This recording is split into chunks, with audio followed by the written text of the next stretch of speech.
Habang nagkakagulang pack members natin dito sa loob, itong si Mama Fiona, tingnan nyo, nakuhanan sa CCTV na nangunguha ng tinapay at nakabasag pa. Eto nga ngayon nagpapalabas ng ating pack members at itong pinakikita nga sa inyo ni Mother, itong pinag-alisan nga ni Olaf. Kasi naman tingnan nyo, may patak-patak siya ng dugo. Medyo na-bother nga si Mother kasi ang daming dugo nito, tapos medyo maduming galing pala dahil nga pagkapasok niya galing sa labas, diretso na siya dito at maputik or magabok pa talaga yung mga paa niya. Nung time na to nga, inalis muna si Olaf dito para malinis to, kaya naman nakita din ni Mother ang mga dugo. At ito nga pala si Olaf inilagay muna dito para malinis yung kanyang pinaka-room. Tapos dito nga may patak-patak rin siya ng dugo, kaya medyo na-bother si Mama, pero galing pala yan sa kanyang pemperut kasi naman nire-regla na naman ang batang ite.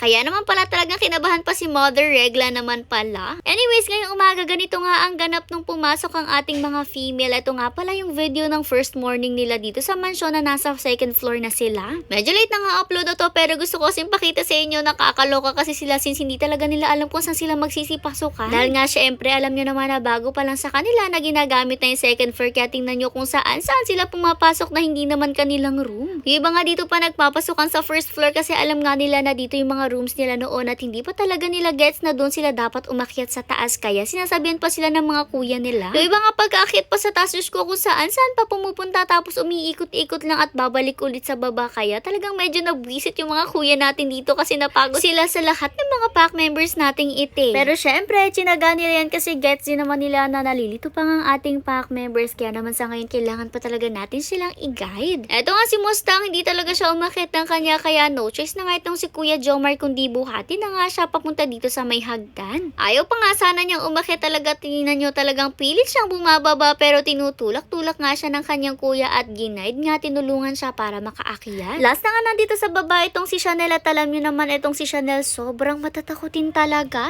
At actually kahit pagdating sa hagdan sobrang takot rin siya, kaya naman talagang dinadahan-dahan siya ng kuya niya para turuan nga siya na hindi matakot sa hagdan. Kaya ito, dahan-dahan nga siya iniakyat ng kuya niya at ginagay talaga siya kada steps at talagang initataas pa siya para lang makaakyat siya. Gustuin man kasi natin na sa baba na nga siya ilagay para hindi na niya kailangang umakyat ng hagdan, wala na po kasing space sa baba. Pero tingnan nyo, pag-akyat naman niya, dumiretso na rin nga siya doon sa room niya kasi alam naman na niya talaga yung kanya since yun na lang talaga yung walang laman na room. Eto na nga ang ganap nila after magsipasukan, o diba, chill na nga lang sila dito at magsisiinuman na lang nga. Nakakatuwa rin naman na silang tingnan ngayon kasi nga luwag na talaga sila at kahit papano ay okay na rin naman sila dito sa pwesto nilang ganito. Meron na nga lang talagang ilan sa kanilang magkakasama, gaya nitong si Juno at si Dos, tapos si Malia at si Cyber since ayaw na nga nilang maghiwa-hiwalay. Eto rin nga palang si Olaf at si Athena ay dito nga nilagay sa baba since itong si Olaf takot niyang sa second floor at si Athena man, alam nyo naman na mahina ang paa niya. Kaya talagang hindi siya pwede sa second floor, kaya ito kasama nga sila ng ating mga males dito sa baba. Sa taas naman, nandyan nga yung mga female natin at ayan talagang may paghowling-howling pa itong si Malia nung videohan siya, mukhang nagpapapansin nga. Ito naman na yung ganap nung kinahapunan. Ito kita nyo, pinalalabas na nga yung mga male natin. Nako, actually itong mga male natin behave naman sila noon, pero na madagdagan nga sila ng mga hotdog na sunog, ay grabe, sobrang gugulo na talaga. Kasi nga itong mga hotdog na sunog natin, sila talaga yung sobrang lilikot at talagang hindi magkaintindihan kahit pagpapasok. Nung time na to kasi pinapapasok na sila at alam nyo naman hindi rin talaga sila sanay na hiwa-hiwalay since noon magkakasama nga sila tigda-dalawa pa. Partida, tatlong mga kuyas na natin yung nagpapapasok sa kanila, pero talagang hindi sila magkaintindihan. Nung mapapasok naman sila, pinagbibigyan na nga lang sila ng tubig kasi napagod rin nga sila sa pagpapalapasok pala. Nung mga female naman na yung pinalabas, si Olaf na nga yung inuna. Bale si Olaf nga pala andyan lang sa cage na yan since nilinis nga yung cage niya na nandito sa baba kasi nga kasabayan niyang mapaglinis ng kanyang room yung mga room ng mga males.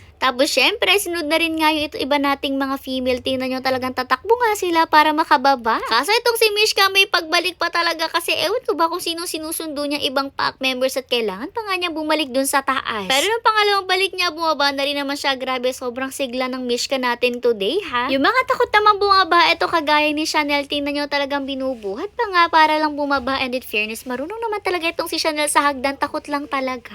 Pero mukhang nasasanay na rin naman ang pack members natin dito dito nga sa kanilang pwesto ngayon. Nakakatuwa rin naman kasi kahit papano ay for the exercise sila, yun nga lang nakakatawa talaga yung mga medyo takot. Kaya nga nitong si Mustang kasi naman hindi siya nabuhat ng ayos, kaya ayan takot na takot rin siya at pilit nga siyang umaatras kahit nga pinipilit na siyang pababay ng kanyang kuya. Ano ba naman kasi lumaki na nga sila nang wala namang hagdan-hagdan, pero sabi ko masasanay rin naman sila soon. Ang alpha naman natin na si Malia may pagdaan pa nga dito sa office. Paano ba naman kasi nagbago na naman daw yung pwesto ng mga gamit dito, kaya naman chinek pa niya. Bale nung time nga nito ay nagsisipasukan na nga sila. Bale ang pinakita ko lang talaga sa video na to ay kung gano'ng nga kagulo ang ating pack members kapag ganito nagpapasukan na sila. Tingnan nyo nga itong ating mga females talagang dito nga naghahanap ng mga room nila sa baba kahit nga si Malia nalito. Actually lahat sila dito pumwesto or dito pumunta sa baba at hanap ng mga rooms sila. Tapos nagtataka sila kung bakit puro sarado at puro may laman na yung mga rooms dito. Medyo hirap pa kasi talaga sila na ma-distinguish yung mga rooms nila at medyo nahihirapan nga sila na umakyat dun sa hagdan kasi akala talaga nila dito na sila sa baba. Ito naman si Chanel, hinuhuli ng Kuya Edmar niya, pero tingnan nyo takot na takot talaga kaya hindi agad naiakyat. Si Chanel pa naman ang hirap-hirap hulihin kasi talagang humihiga pa yan kapag uhulihin mo, kaya naman talagang hindi mo basta-basta mabubuhat. After naman ng pack members natin, ito na nga yung time na si Brindel naman yung lalabas, since hindi pa talaga natin siya pinasasama sa paglabas ng pack members kasi baka maya-maya maipit siya sa sobrang liit pa niya. Saka na nga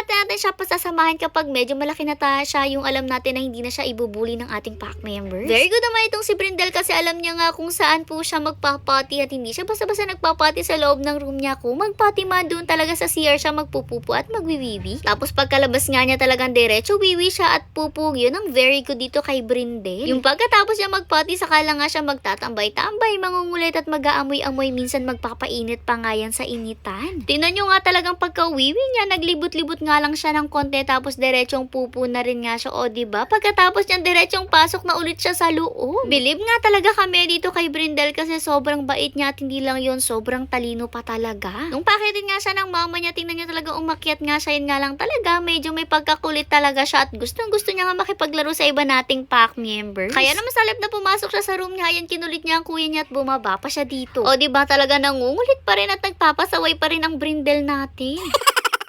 After naman ng makaguluhan ng ating pack members, may ganap naman dito sa labas na nahuli sa CCTV. Paaliligid nga kasi si Mama Fiona dito sa tinapay na inilabas ni Mother. Tapos nung kuhanin niya, dadala nga pati yung pinakalagayan at nabasag. O diba pati si Mama Fiona